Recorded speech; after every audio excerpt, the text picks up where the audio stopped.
And I'm back with another vlog. And yes, it's not on my Ninja 1000, it's not on Shuriken, it's not on the FZ25, it's on the my Axis BS6 125. And why I want to do this video is because I have come to realize that though we have super bikes, we have good powerful commuter bikes, I have a very good, my daily driver is my FZ25, but for some reason I kind of like the Suzuki Axis for what it offers. Why? Because it's a good blend of, I can't say performance, but yes, decent performance with very good mileage. So when I say mileage, I get something about 52 km a year. So I'm not going to go through the specs of the bike. What I'm going to do is I've already ridden 3,500 kilometers on this, so that should be a good enough period to judge the bike. And yes, this is fuel injected, the throttle is very crisp. So I just go through the various aspects of the bike which I feel is very important and which I feel will be a decision maker when you buy a scooter. So coming first to the most important thing is comfort and storage. So storage is like really good. So your the storage under the seat is really nice. It holds my bag, it holds it holds a good space. If you want, I can just show it to you. You turn the key, put the seat up. It's a good enough storage. You have these hooks here. You have another hook here, which is here, so that you can keep your bags. So kind of when I go grocery shopping, the access is kind of very loaded. So that is one major thing why scooters rock. And secondly, this is a BS6. Now when I talk about BS6, yes, it is fuel injected. And wait, I have to fill fuel.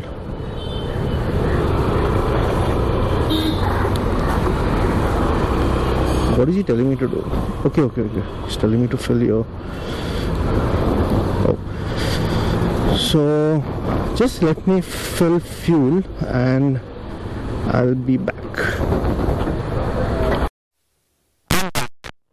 So yes, I just went to fill fuel. So when I calculated, I kind of got an average of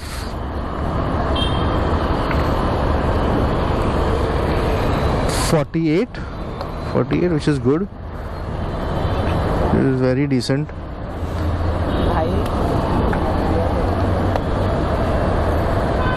And oh god, they come after me.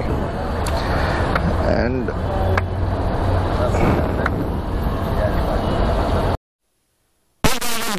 so where was I? Yes, I went to fill fuel and I just calculated my average. It's around 48, which is very decent. And yeah, so why did I get the Suzuki Axis? And why did I get the BS6 model in specific? So first of all, the Suzuki Axis still retains the retro look, which I kind of like. And basically it has fuel injection, it has LED lights. So what I've done is the parking lights also, which were yellow in color, which look very horrible, so that I've changed it to Osram bulbs, which is white. So all the lights are now white, so including the headlamp. The headlamp is good enough, it gives good illumination. I wouldn't say it's great, it's decent for a scooter. It gives a good spread day and night, but I'm not that happy. But it's okay. I don't use this for night rides. But overall, in the city, it's decent. So when I come to the handling of this bike is really nice. So when I tip the bike in a corner, it's really stable. Only thing is, don't expect much from a scooter, because yes, the wheel size and all that is really small. So don't try to be a Rossi on the scooter. What the scooter does best is filtering in traffic. This is amazing. This is something that my 1000 won't do. This is something that the FZ does, but you have to get that space to do it.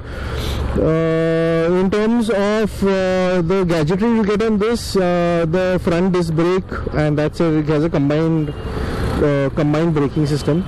What this gets is partly digital and analog, so the speedometer is completely analog. I wish Suzuki Access would give a fully digital speedometer. Now the BS6 they are giving us fully digital speedometer, which is nice, and that with some Bluetooth connectivity, so which is kind of nice. It's moving at the times, but to maintain a retro look, this is, I mean, it's no deal breaker for me. You have your time, you have your fuel gauge, you have your battery voltage, you have brightness. I'll tell you what brightness that is. The total kilometer reading. What is this asshole doing? You have the trip 1, trip 2, and that's it. So also it will also warn you of your service and the next oil change. So warning will flash here. And yes, the handling of the bike is really nice. So the bike is also fairly light. It's not that heavy. I would definitely find it light. Yes, suspension is plush, but on a really bad speed breaker. If you see these joints in the flyover, I'm getting really hard bumps on my back. So coming back to the suspension, yes, your back will hurt on any scooter if you use it for long distance. A scooter is meant only for short distance. This is my experience. I may be wrong, I may be right, but this is my opinion. Why? Because a bike has a better suspension in terms of, the tire size, 17-inch. This is hardly anything. I mean, I don't know what size is this also. Probably a 10 or something. But definitely it's not for long distances. So I usually take this to work. Oh my god. Yeah. So I'm going to take this to work. So in a day I do about 40-50 kilometers, and yes, if I prolong usage, my back starts hurting in my lower back. So maybe because I am tall as well, so maybe that also might be another reason. But also in terms of handling, this bike is scooter is really nice. So this is something that which Suzuki has really done well, and basically it has an advantage over the Activa, which is a segment leader. But now Suzuki is on par with the Activa. I can see more Suzukis and Activas both. So Suzuki is kind of gained at and they have a win on their hands in terms of the Suzuki Access. Braking, disc brake in front, feedback is decent. Don't expect braking performance, but yes it does, but you have to be really careful while braking. So don't you have to change your mindset a bit while using the scooter brakes. So what I do here is I brake both. So in my Ninja and my FZ25 I use 90% front. Here I have to use kind of like a 50-50, because if I use too much on front I might lose the front, which actually I have lost once on the first day itself. Oops. So luckily I put these guards on the scooter which saved the fairing. And okay, yes, on a highway, I mean, it's kind of okay, it's good in the city, but on a highway cruising like this, I kind of feel more safer on the bike. So that is maybe I'm more of a bike person, but yes, scooter is a scooter and it will do what a scooter is supposed to do, like groceries, day to day, running about. That's amazing. Comfort wise, the seat is really good. Pillion seat, no complaints. Good amount of footrest. I can literally move my leg a lot on this. Very good amount of footrest, so no compromise in that. There is good space on the footboard, so if you see, that's how much space there is. I'm 6 foot tall and I do not face any problems of the handlebar hitting my knee and all that. So that is one good part. And in terms of fuel economy, I've already told you all, it gives around 48 to 52, which is decent, and that has basically much improved because of fuel injection. The throttle is really crisp and responsive because of the FI. So yes, and so we have gone ahead with the suspension, the braking, the comfort, the style. It's very contemporary. I mean, no nonsense bike. I mean, there's not much electronics and all that involved. A simple scooter made to do what it has to do, and no complications in that.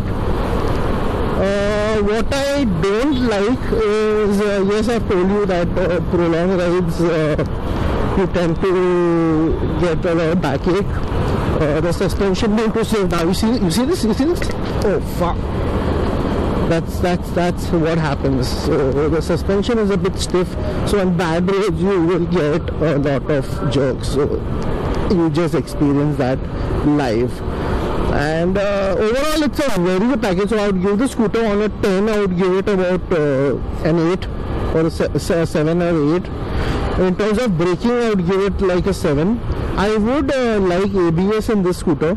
Since it's 125, I wish they would give ABS. Because scooter, why I'm saying is that because scooter, the brakes are not that great, and you need some safety net of ABS to kind of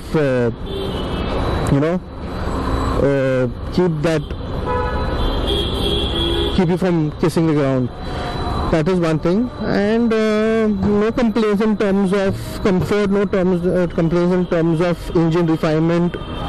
Engine is seriously refined. You get a nice grunt also from the engine.